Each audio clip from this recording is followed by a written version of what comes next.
हमें ज्वाइन किया दिफाई तज्जियाकार ने ब्रिगेडियर रिटायर्ड मसूद अहमद खान साहब हमारे साथ बहुत मौजूद हैं। मसूद अहमद खान साहब, बहुत शुक्रिया आपके वक्त के लिए।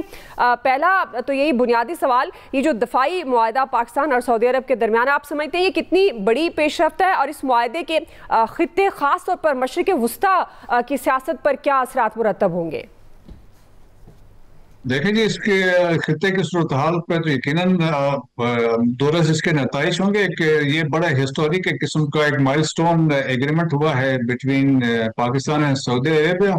और देखें एक मैसेज बाकी ममालिक के लिए भी है, क्योंकि जिस तरीके से इसराइल के वहां से ग्रेटर इसराइल का कंसेप्ट लेके वो आगे बढ़ रहा था, और जिस तरीके से हमने देखा कि पिछले एक हफ्ते में 6 इस्लामिक ममालिक में उन्होंने स्ट्राइक्स किए थे, तो लाइकली चांसेस है जिस तरीके से वो आगे बढ़ रहा है। सो देयर फॉर उनकी सिक्योरिटी इज इम्पोर्टेंट, और उनको देखें कि वो देखना चाहते हैं कि उनको कौन गारंटी करेगा सिक्योरिटी, क्योंकि इस दफा जिस तरीके से कतर के साथ हुआ तो रियलाइजेशन बहुत ज्यादा के साथ है। जिन्होंने सिक्योरिटी देनी थी उन्होंने सिक्योरिटी दी नहीं, तो देयर फॉर वहां उनके लिए बड़ी एम्बेरसिंग सिचुएशन क्रिएट हुई है।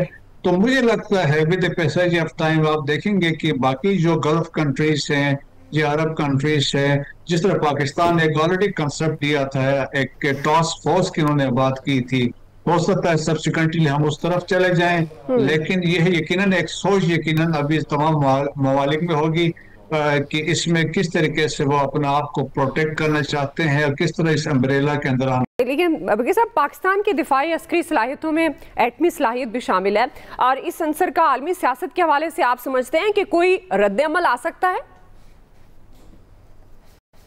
जी आप देखिए, उसको कोई इसका रद्द अमल नहीं आ सकते, और देखिए इसका कनेक्शन कोई इससे कोई बनता भी नहीं है। जे लोग वही लोग इसको उछाल रहे हैं जो पाकिस्तान मुखालिफ लोग हैं, जो पाकिस्तान से बाहर बैठे हुए हैं।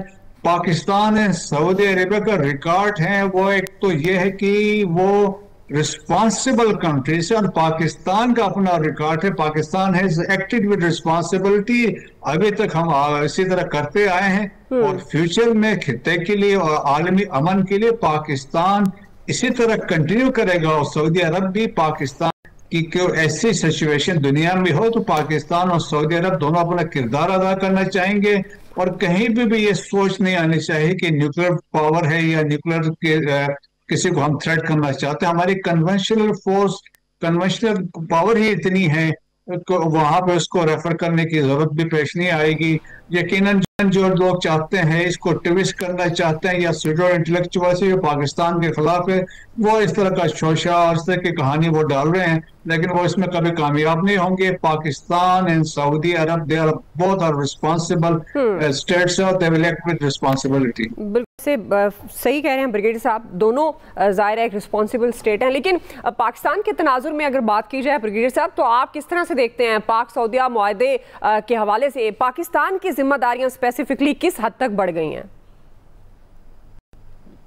देखिए कि पाकिस्तान ने जिस तरीके से खित्ते में अपना आप को मनवाया है, और जिस तरीके से जिस तरह हमने मार्के हक में और बुनियान मरसूस में, और जिस तरह मैंने कहा कि हमने अपना आप को मनवा के हम एक ऐसे स्टेज पे आए हैं जहां पे हम अभी भी रिस्पॉन्सिबिलिटी के साथ हम एक्ट करना चाहेंगे, और हम नहीं चाहेंगे किसी के तरीके से किसी मुल्क पे या किसी के खिलाफ हम कोई अज़ाइम रखते हैं, लेकिन दिफाई तौर पे यकीनन है, और कोई एग्रेशन की बात होती है तो पाकिस्तान उस सूरत में पाकिस्तान सऊदी अरब के डिफेंस पे के लिए जाएगा, और सऊदी पाकिस्तान के डिफेंस के लिए आएंगे। सो ये वाली चीजें इंपॉर्टेंट है, बाकी इसके अलावा इसमें कोई और इम्पोर्टेंट कोई और सी चीज नहीं है। तो मेरे ख्याल में इन ममालिक के लिए, पाकिस्तान और सऊदी अरब के लिए, और लार्जली आप देखेंगे यही दो मुल्क भी हैं, और आगे पीस के लिए खित्ते में पीस है, वेस्ट एशिया में पीस है, और आलमी अमन में भी पीस के लिए बहुत एक कलीदी किरदार अदा करेगा। ब्रिगेडियर साहब, अब ये ज़ाहिर एक तारीखी पेशरफ्त हम इसको कह सकते हैं जो पाकिस्तान और सऊदी के दरमियान मुआहदा तय पाया। आप क्या समझते हैं इस मुआहदे के बाद मुल्क में जारी सियासी अदम इस्तेहकाम जो इस वक्त जिसका सामना है, दूर करना कितना ज़रूरी है आपके ख्याल में? देखिए मेरा ख्याल में पाकिस्तान में रियलाइजेशन है, और हमने देखा है मार्के हक बुनियान मरसूस में पूरी कौम अफवाज पाकिस्तान के साथ शाना बशाना खड़ी थी। और तो मेरे ख्याल में अभी पॉलिटिकल पोलराइजेशन यकीनन पाकिस्तान के अंदर है, और इसमें सियासी तौर पर इख्तलाफात हैं, लेकिन जब पाकिस्तान की सॉवरेनिटी की बात आती है, पाकिस्तान की सालमियत की बात आती है, हमने देखा है पूरी कौम यकजा हो जाती है। तो मेरा ख्याल में अब सियासतदानों का खास तौर पर उनका ये किरदार बनता है, खास तौर पर जब हम बात करते हैं खैबर पख्तूनख्वा की, तो और बाकी जो हुकूमतें हैं, हम सब ने मिलकर पाकिस्तान का सोचना है, पाकिस्तान की बात करनी है और इस से निकलना है। और मुझे लगता है कि सियासतदान आपस में बैठ के, पॉलिटिकल पार्टीज आपस में बैठ के चीजें अपना जो भी इख्तलाफात हैं उसको एड्रेस कर सकते हैं। पाकिस्तान की स्टेबिलिटी के लिए बहुत जरूरी है, जिस तरीके से टेररिज्म यहाँ पे है, तो उसके लिए इत्तेहाद और यगानत की रिक्वायरमेंट है। तो उम्मीद है कि जो रिस्पॉन्सिबल लोग हैं, सियासतदान हैं, चाहे वो खैबर पख्तूनख्वा में है, बलोचिस्तान में है, पंजाब में है, सिंध में है, वो अपना किरदार अदा करेंगे। पाकिस्तान सबसे पहले होना चाहिए और पाकिस्तान होगा तो बाकी हम सब है। बिल्कुल बात दुरुस्त है, पाकिस्तान सबसे पहले होना चाहिए और इसकी रियलाइजेशन सियासी जमातों को और जो सीनियर क़यादत हैं सियासी जमातों की, उनको भी होना चाहिए। बहुत शुक्रिया ब्रिगेडियर रिटायर्ड मसूद अहमद खान साहब, आपने वक्त निकाला हमारे प्रोग्राम के लिए। पैनल साथ मौजूद है। सबसे पहले मैं हाफिज़ साहब आपकी तरफ आ रही हूँ। बड़े अरसे बाद आपने हमें हमारे प्रोग्राम में आप तशरीफ़ लाए हैं, तो हाफिज़ साहब क्या ये जो दफ़ाई मुआहदा तय पाया है बाहमी तौर पर सऊदी अरब और पाकिस्तान के दरमियान, एक तो पहले सबसे बुनियादी सवाल, ये कितनी बड़ी पेशरफ्त है अगर पाकिस्तान के तनाजुर में देखा जाए तो? बिस्मिल्लाहिर्रहमानिर्रहीम, नहमदुहु व नुसल्ली व नुसल्लिमु अला रसूलिहिल करीम।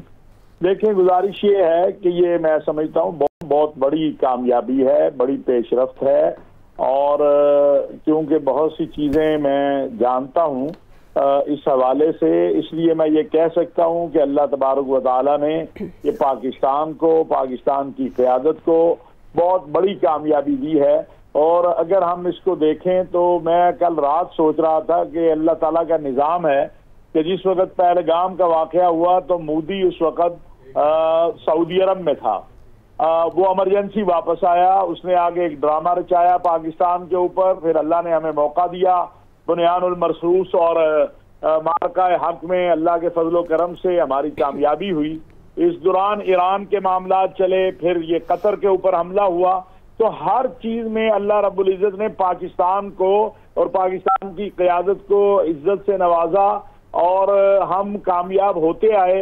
और कल रात जो कामयाबी अल्लाह तबारक व तआला ने ये इस उम्मत पूरी को दी है, मैं ये बात अर्ज करूंगा, ये सऊदी अरब और पाकिस्तान के दरमियान ये जो मुआहदा है, इसकी अगर आप इस्लामी दुनिया में इसकी आवाज सुने, इस्लामी दुनिया को देखें, सोशल मीडिया को देखें, तो पूरी दुनिया इस पर, इस्लामी दुनिया खुशी का इजहार कर रही है। फलस्तीनी, कश्मीरी, क्योंकि ये एक ऐसा एक कुव्वत वो है जिसको अल्लाह ने मुआशी तौर पर भी मजबूत रखा और उसके पास हरमैन शरीफैन है,